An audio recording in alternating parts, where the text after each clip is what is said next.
जय हिंद दोस्तों, वंदे मातरम। आप सभी को ठग्स ऑफ हिंदुस्तान तो मूवी याद ही होगी। वही मूवी जिसने कि लोगों को परमानेंट कई महीनों का सरदर्द दे दिया था।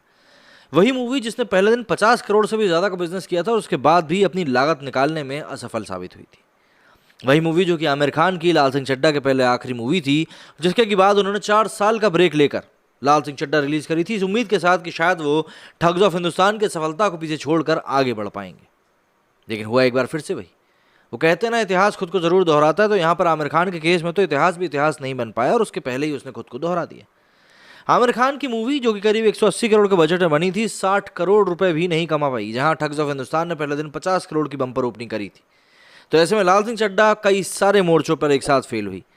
और जिस तरह से माफ़ी आमिर खान ने ठग्स ऑफ हिंदुस्तान के फेल होने के बाद मांगी थी, अब कुछ वैसी ही माफ़ी यहाँ पर नए अंदाज में मांगते हुए दिखाई दे रहे हैं। क्योंकि सीधी सी बात है, पब्लिक को कहीं ना कहीं बुरा लगा है। पब्लिक ने कहीं ना कहीं ये समझा है कि यार कुछ तो गलती हुई है, और इसीलिए उन्होंने इस मूवी को उतना प्यार नहीं दिया जितना कि उनको इस मूवी को शायद देना चाहिए था आमिर खान के मुताबिक। तो अब यहाँ पर आमिर खान ने क्या कुछ कहा है और किस तरीके से माफ़ी मांगी है, ज़रा जान लेते हैं। मिच्छामी दुक्कडम। हम सब इंसान हैं और गलतियाँ हमसे ही होती हैं, कभी भूल से, कभी हरकतों से, कभी अनजाने में, कभी गुस्से में, कभी मजाक में, कभी नहीं बात करने से। अगर मैंने किसी भी तरह से कभी भी आपका दिल दुखाया हो तो मन वचन काया से क्षमा मांगता हूँ। मिच्छामी दुक्कडम। आमिर खान प्रोडक्शंस ने ये ट्वीट किया है। ट्वीट किया गया 31 अगस्त 1 सितंबर की रात को। आमिर खान प्रोडक्शंस ने इससे पहले जो ट्वीट किए थे वो है हैप्पी गणेश चतुर्थी और हैप्पी जन्माष्टमी। और पिक्चर उनकी भयंकर फ्लॉप हुई लाल सिंह चड्ढा की अभी भी लगी हुई है। बॉलीवुड इंडस्ट्री में एक्टिंग करने वाले आमिर खान की फिल्म लाल सिंह चड्ढा को दर्शकों को प्यार नहीं मिला। इसका कारण रहा सोशल मीडिया पर उनका बॉयकॉट और फिल्म का बेहद ही घटिया होना। आमिर खान के बॉयकॉट के पीछे उनके पुराने वक्तव्य से लेकर कुछ वीडियो और फोटो के साथ साथ उनकी तलाक ले चुकी बीवी का एंटी इंडिया स्टेटमेंट भी शामिल था। फ्लॉप फिल्म लाल सिंह चड्ढा की बात करें तो ये 100 करोड़ रुपए के घाटे तक जा सकती है। इतने बड़े घाटे को देखते हुए मीडिया में ये रिपोर्ट आ रही है कि बॉलीवुड में काम करने वाले आमिर खान शायद इस फिल्म के लिए अपनी फीस भी नहीं लेंगे।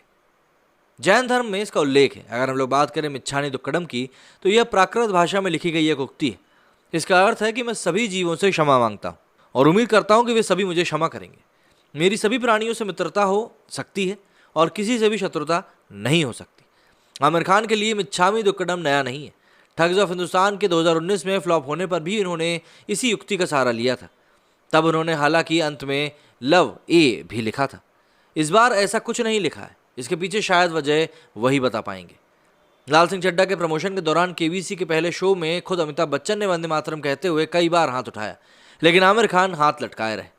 वंदे मातरम भी नहीं बोला, सिर्फ एक बार मातरम कहा, वो भी हंसते हुए।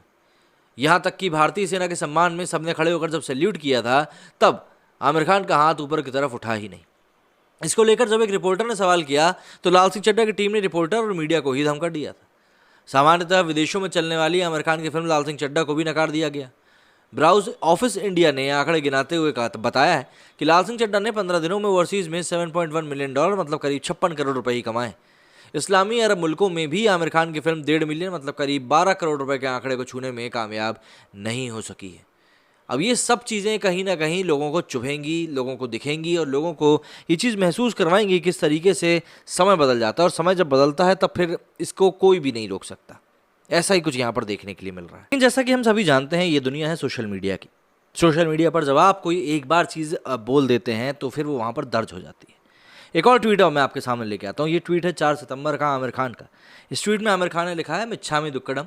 If I have ever knowingly or unknowingly caused anyone any pain or hurt, I seek forgiveness from you with a bowed head and folded hands. Forgive me, please, love A. ये इन्होंने 4 सितंबर को, किसी 4 सितंबर को ट्वीट किया था। एक और ये ट्वीट है जिसमें कि इन्होंने लिखा है, to anyone and everyone whom I have might have hurt in any way, मेरे द्वारा आपके मन को कभी भी दुखी किया गया हो तो आपसे मैं हाथ जोड़कर क्षमा मांगता हूँ। मिच्छामी दुक्कडम। अब ये कुछ ट्वीट्स देखकर आपको लगेगा कि यार जो भी हमने ट्वीट आमिर खान का देखा उसमें भी तो ये सब चीज़ें थी, मिच्छामी दुक्कडम। तो क्या लाल सिंह चड्ढा के लिए कई सालों से माफ़ी मांगते हुए आ रहे हैं? नहीं। क्या होता है, कई बार चीज़ें आउट ऑफ प्रपोर्शन शो कर दी जाती हैं। आमिर खान ने यहाँ पर माफ़ी ज़रूर मांगी है, लेकिन लाल सिंह चड्ढा के लिए नहीं मांगी है। दरअसल उन्होंने ये जो माफ़ी मांगी है, जैन धर्म में एक मिच्छामी दुक्कडम, जो कि पर्युषण दिवस भी जिसको कहा जाता है, जिसमें कि सभी जीवों से, मनुष्यों से माफ़ी मांगी जाती है अपने किसी भी प्रकार के दुख अगर उनको पहुँचाया गया हो उसके लिए, वही माफ़ी मांगी गई है। और कई लोगों ने, जैसा कि अक्सर होता भी है मीडिया हाउसेज में, इन चीज़ों को आउट ऑफ प्रपोर्शन ले लिया, या यूँ कह लें जिस तरीके से उनको उस चीज़ से फ़ायदा पहुंच सकता था, उस तरीके से इस चीज़ को परसीव कर लिया गया। और बस फिर वही आमिर ने मांगी माफ़ी और ऐसा वैसा कुछ चलने लगा, जैसे कि आप लोगों ने मुझको भी बोलते हुए देखा। लेकिन चीज़ों को जब तक उस तरीके से ना समझाओ ना, जिस तरीके से लोग समझ रहे हैं, तब तक लोग समझते नहीं है। मैं यहाँ पर आमिर खान की तरफदारी नहीं कर रहा हूँ, लेकिन जो चीज़ एक्चुअल है बस वो दिखा रहा हूँ। इसलिए मैंने आपको एग्जाम्पल के लिए यहाँ पर ये भी दिखा। कुछ और ट्वीट्स भी देख लेते हैं जिसमें कि लोग इसी तरह की बातें कर रहे हैं। आचार्य चाणक्य ने लिखा कि never thought I will find this meaningful but it sweets quite right here. अच्छा, फरहान अख्तर का ये वाला ट्वीट तो खैर मैं खुद भी कभी नहीं बोलूँगा। ये निपुण शर्मा का जो पूरा मामला हुआ था उस समय इन्होंने लिखा था कि a forced apologies never from the heart. इसके आगे लिखते हैं, कह के पहनो अरे भाई तुम लोग होंगे इंसेन, हम सब तो इंसान। अच्छा, यहाँ पे इन्होंने इंसेन लिख दिया है इंसान की जगह। इंसेन मतलब तो डार्क नाइट ने लिखा है, N apology made after business loss is never from heart. ये बात भी एकदम सही है भाई। अगर मेरा कोई धंधा डूबता है और उसके बाद मैं आपसे माफ़ी मांगता हूँ तो वो कोई दिल से थोड़ी ना होगी, वो डर के होगी कि आगे धंधा मिल जाए। मोनिका सिंह चिड्डा, और बाप रे, लाल सिंह चड्डा की वाइफ मिल गई। ये लिखती हैं कि what happened, could anyone tell me the translation of the word in English, I can't understand when even a word but cheer a boy, the truth is on the way. Sanjay सजन लगते हैं, Jain people says Michhami Dukkadam to their friends and family on Samvatsari day, forgiveness is main motto of this festival, it's a Jain festival where they ask for forgiveness. वही जैन त्यौहार है ये, उसको पूरा out of proportion ले लिया गया। लेकिन ठीक है, आमिर खान है तो उनसे जुड़ी हुई चीज़ें भी छोटी मोटी तो हो ही नहीं सकती, काफ़ी बड़ी चीज़ें होती हैं।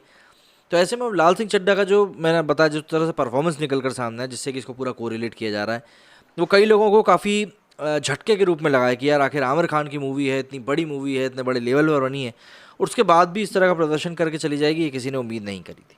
खैर, आमिर खान के हाथ में भी हाल फिलहाल में कोई प्रोजेक्ट है नहीं, जैसा कि मीडिया रिपोर्ट्स में सामने आ रहा है। यूएस जाकर वो 2 महीने की छुट्टी मनाने वाले हैं, मुगल में वो काम करने वाले थे, लेकिन उससे भी उनका जो हाथ है वो छूट गया है। और अब मुगल जो कि गुलशन कुमार की बायोपिक होने वाली थी, अब वो उसमें भी दिखाई नहीं देने वाले। ऑब्वियसली बात है, यहाँ पर कई सारी चीज़ें हैं जो कि अब धीरे धीरे आमिर खान के लिए बदल रही हैं, साथ ही साथ बॉलीवुड के लिए भी बदल रही हैं। और अब इन चीज़ों को और भी ज़्यादा तरीके से समझना शुरू करना पड़ेगा, क्योंकि अगर आपको ऑडियंस के लिए, ऑडियंस के हिसाब से काम करना है, तो आपको उनको भी टेक केयर करना पड़ेगा जो लोग आपके आलोचक हैं। क्योंकि आपके आलोचक ही आपको बताएंगे कि आप कहाँ पर क्या चीज़ गलती कर रहे हो। जो लोग आपके साथ बैठकर जी हजूरी करने वाले हैं, वो कभी भी आपके लिए अच्छा तो सोच ही नहीं पाएंगे। तो एक क्रिटिक के रूप में आपको उन लोगों को सही तरीके से देखना शुरू करना पड़ेगा, और जो लोग वो इनपुट दे रहे हैं 100% ना सही 10% तो देखना ही पड़ेगा कि नहीं, यहाँ पर ये इनपुट दिया जा रहा है तो ऐसा हो सकता है कि ऐसा हो। क्योंकि लाल सिंह चड्ढा की जब से कुछ झलकियाँ सामने निकल कर आई थी ना, तब से ही उस मूवी के बारे में जो एक वाइब क्रिएट हो रही थी वो काफ़ी नेगेटिव क्रिएट हो रही थी, और पब्लिक कहीं ना कहीं उसको नहीं देखना चाह रही थी। आज की डेट में पब्लिक को अगर सेंसिबल सिनेमा देखना है तो ओटीटी है। अगर आज मेरा मूड डाउन है और मैं कुछ ऐसी मूवी देखना चाह रहा हूँ जो मुझे फील गुड करा दे, वहाँ पे ओटीटी प्लेटफॉर्म पे ढेरों मूवी पड़ी है यार, मैं वहाँ जाकर देख लूँगा। अगर मैं थिएटर जाकर 2000 रुपये खर्च करने के लिए तैयार हूँ तो यार मुझे चाहिए एंटरटेनमेंट, दे धूम धड़ाका शू शां, ये सब देखना पसंद है मुझको। तभी तो सिम्बा और सूर्यवंशी ऐसी मूवी चलती हैं। ये बात पता नहीं कैसे समझ नहीं पाया, समझने में अभी तक चूक हो रही है। मेरे सुनिए फिलहाल इतना ही। जय हिंद, जय भारत।